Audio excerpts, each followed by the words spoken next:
Hello, wonderful interpreters, and thank you again for tuning in. L&I'S scheduling system is live as of today, April 12th. And this video update is about their last training session. I will be sharing with you the important announcements made and the details that you need to know. Let's get started. L&I conducted their last training session on Saturday morning, April 10th at 11 a.m. The whole training session was about 57 minutes and 30 seconds long with about 81 participants. Many of them reached out to me afterwards to say that they were not impressed and will not be registering with the scheduling system, by the way. As you can see here, they had a 30-minute Q&A session at the end, but for time purposes, I'm going to focus on more pressing answers that most L&I interpreters have been waiting for. And as always, please feel free to pause this video to read the information that you see on the screen. To start off, some interpreters were asking very important and hard-hitting questions, and the answers that their My Language Link, aka Interpreting Works team, provided were inadequate at best, showing their lack of knowledge of how interpretation services here in Washington State works, especially in the L&I system. Unfortunately, many of the questions from our sources were not answered because of lack of time, they said. But we do have some screenshots provided of these questions submitted by our sources. Here you can see one of our sources asked a question bothering many interpreters. This interpreter says, quote, "Your platform is not allowing interpreters to complete the registration unless they enable location tracking permissions to you. It seems like a violation of my privacy. Aren't you going to sell my location and my activities if I enable tracking?" Marisa Gilio responds by saying that they need your tracking permission, but only for interpreters to check in and out at the provider's location with their QR code. Sure, that's what she says, but in the meantime, they have your permission and only her promise that they won't track you. She still didn't answer if they will sell your data after they get your permission to track you this way. After all, this is a fair question since you have big social media platforms like Facebook and others who sell your data. That's why our source still pressed the issue, as you can see here, asking her where is that in writing, since she's promising not to track interpreters, but we only have her word for it. But Marisa Gilio had no answer to this, unfortunately. There were several other questions that remained not answered or properly addressed, like this one here, asking them, since they are going to choose, quote, "the best interpreters first," end quote, for appointments, how are they determining who's better? Will it be according to certification?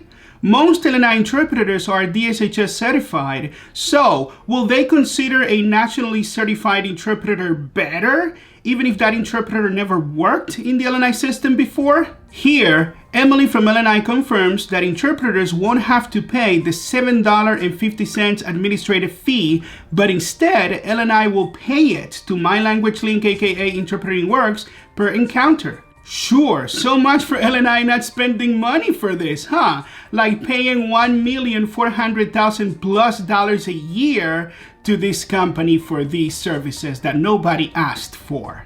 Here, they were asked why are they allowing interpreters from language of lower diffusion to be requested to cover consecutive appointments while restricting Spanish interpreters from doing so, making it seem as if Spanish interpreters may be unethical or not trustworthy. They were also questioned about their demerit system in place for when interpreters would be giving back appointments, for consequences, if any, if there would be an appeal process for this with any guidance that would be offered. Questions for when interpreters are delayed for their next appointment, and so more, but none of these questions and concerns were clearly explained or addressed, making it very clear that they were not equipped to answer and have no clear plan for these situations. So, what are the more positive key takeaway details that we gathered from this training session? Well, let's see. Number one, they recognized and announced that My Language Link, aka Interpreting Works,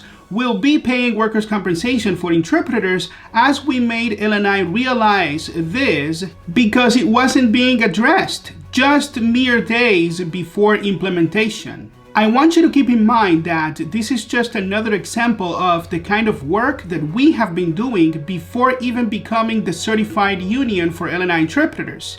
We can achieve greater things together once we win. Even after this realization from L&I, their new platform has not been updated in their system with a new independent interpreter contract as of the making of this video, according to our sources. Number 2, this is the most important one. According to Megan Lemon, July 1st is the date where everything will have to go through the scheduling system. The grace period for the overlap of the two systems is from today, April 12th, to July 1st this year. L&I said that an update would be posted the week of April 12th, meaning today, reflecting this. All this means is that everything remains the same during this grace period. You'll be able to bill directly for all appointments as you have been doing so, and providers will still be allowed to request independent interpreters outside the scheduling system until July 1st, when everything will be scheduled through the scheduling system first, except for walk-in, emergency, and urgent care appointments per Megan Lemon. Please share this news with the providers that you work with so that they know they can still request you for appointments, and tell them to be on the lookout for the upcoming L&I update about this. In closing, I want you to see what's taking place here. We have been exposing the fact that L&I is not ready to pull the plug on independent interpreters and language agencies. We have exposed their inconsistencies and their lack of preparation, even while going live today, including the fact that they don't have enough interpreters or medical providers signed up in order for this to work. And that's the only reason why they are extending this so-called grace period until July 1st. While hoping to get everybody signed up in order to be okay later. This isn't happening out of concern to us as independent interpreters and language agencies. This is only being done out of convenience and strategy. You have to realize that this is in no way, shape, or form anything resembling the dual system that we have been advocating for. So when it comes to me, I personally won't be signing up for this scheduling system anytime soon until we exhaust all of the legal avenues available for us, including our pending legal process against this. But that's a personal decision, and nobody should be criticizing you if you want to sign up to get more appointments, by the way. However, I don't want you to think that you would be burning any bridges if you don't sign up.